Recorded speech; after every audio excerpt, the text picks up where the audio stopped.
AP DSC 2025లో అక్రమాలు జరిగాయంటూ రాష్ట్ర వ్యాప్తంగా ఆందోళన బాటపట్టింది వైఎస్ఆర్ కాంగ్రెస్ పార్టీ. డిఎస్సిలో నష్టపోయిన అభ్యర్థులకు న్యాయం చేయాలంటూ డిమాండ్ చేస్తూ వైఎస్ఆర్సీపీ యువజన విద్యార్థి విభాగాల ఆధ్వర్యంలో రాష్ట్ర వ్యాప్తంగా నిరసనలు చేశారు ఆ పార్టీ నేతలు.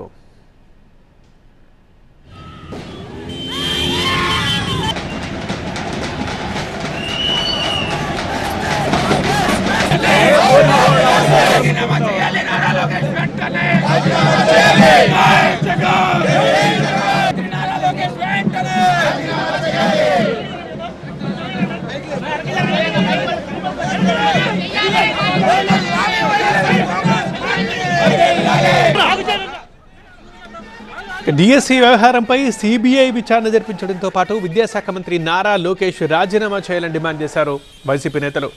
లోకేష్ హయాంలో నిర్వహించిన డిఎస్సి పరీక్షల్లో ప్రశ్నపత్రం లీక్ అయిందని, స్పోర్ట్స్ కోటాలో టీచర్ పోస్టుల అమ్మకాలు జరిగాయని ఆరోపించారు. గుంటూరు, విజయవాడ అండ్ మరో 2 ఏరియాల నుంచి మనం చూస్తున్నాం. రాజమండ్రి, తిరుపతి నుంచి కూడా వైసీపీ నిరసనలు ఇలా సాగుతున్నాయి.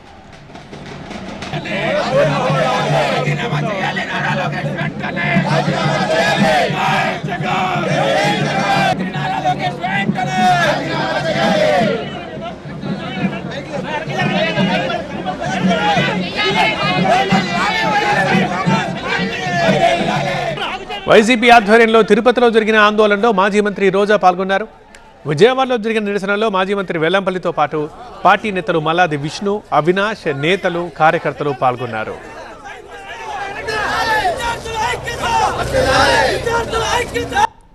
ఒక డిఎస్సిని పేపర్ లీకేజీలతో, అలాగే రిక్రూట్మెంట్లు ఏ విధంగా నీచాతినీచంగా చేశారు, అర్హులైన వాళ్ళకి ఇవ్వకుండా అనర్హులకి తన అవినీతి కోసం ఏ విధంగా అంటగట్టాడో మనం కళ్ళారా చూసాం.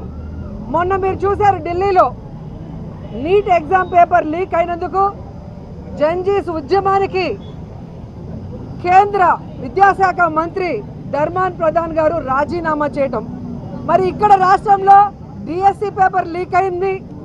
అలాగే స్పోర్ట్స్ కోటాలో ఇవ్వాల్సిన ఉద్యోగాలు స్పోర్ట్స్ పర్సన్స్కి కాకుండా తమ ఇష్టానికి ఒక 420 జీవోని తీసుకొచ్చి ఏ విధంగా 427 ఉద్యోగాలకు పైగా ఆ అనర్హులకు ఇవ్వటం మనం చూసాం.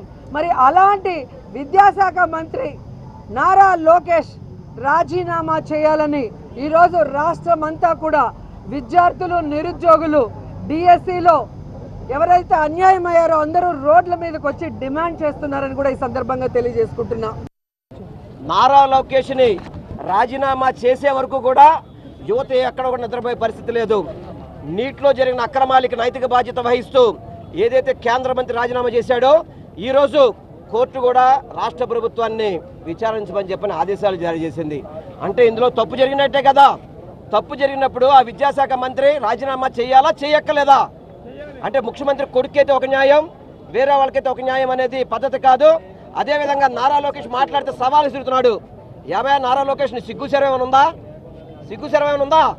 జగన్మోహన్ రెడ్డి గారు ఆధారాలతో నీకు ప్రశ్న వేస్తే ఒక్కదానికి సమాధానం చెప్పలేక మేము చర్చకి సిద్ధం అని చెప్పి దొడ్డిదారులో మాట్లాడే మాటలు ఒక మాటలైనా ఇవి కూడా. ఇవాళ ఖచ్చితంగా అండి, భారతదేశంలో ఏ రకంగా అయితే యువత బయటకు వచ్చారో, cockroaches party, cockroaches Janata party అని ఏ రకంగా బయటకు వచ్చారో, అదే స్థాయిలో ఆంధ్రప్రదేశ్లో యువత అంతా కూడా చంద్రబాబు నాయుడు గారి నివాసాన్ని ముట్టడిస్తారు. ఖచ్చితంగా మెగా డిఎస్సిని బాధ్యత తీసుకుని ఇక్కడున్న విద్యాశాఖ మంత్రి కూడా రాజీనామా చేయాలి. రాజీనామా చేసి ఖచ్చితంగా దానికి అకౌంటబిలిటీ నారా లోకేష్ వహించాలి. ఇవాళ యువత అందరూ కూడా సుమారుగా 3.5 లక్షల మంది ఉద్యోగాలు పరీక్ష రాశారండి. 16,000 ఉద్యోగాలకి 30 తిప్పలు పెట్టి 3 చెరువుల నీళ్ళు తాగిచ్చారు. జగనన్న 1,20,000 ఉద్యోగాలు ఇవ్వడం జరిగింది. ఎక్కడైనా చిన్న ఆరోపణ వచ్చిందా? అంతా కూడా పారదర్శకంగా జరిగింది. 16,000 ఉద్యోగాలు అన్యాయంగా, అక్రమంగా అమ్ముకున్న పరిస్థితులు ఇవాళ ఆంధ్రప్రదేశ్ రాష్ట్రంలో ఉంది. ఖచ్చితంగా దీనికి మూల్యం చెల్లించుకోవాలి. మెగా డిఎస్సి ఒక పెద్ద దగా డిఎస్సి అని ఈ సందర్భంగా తెలియపరుస్తూ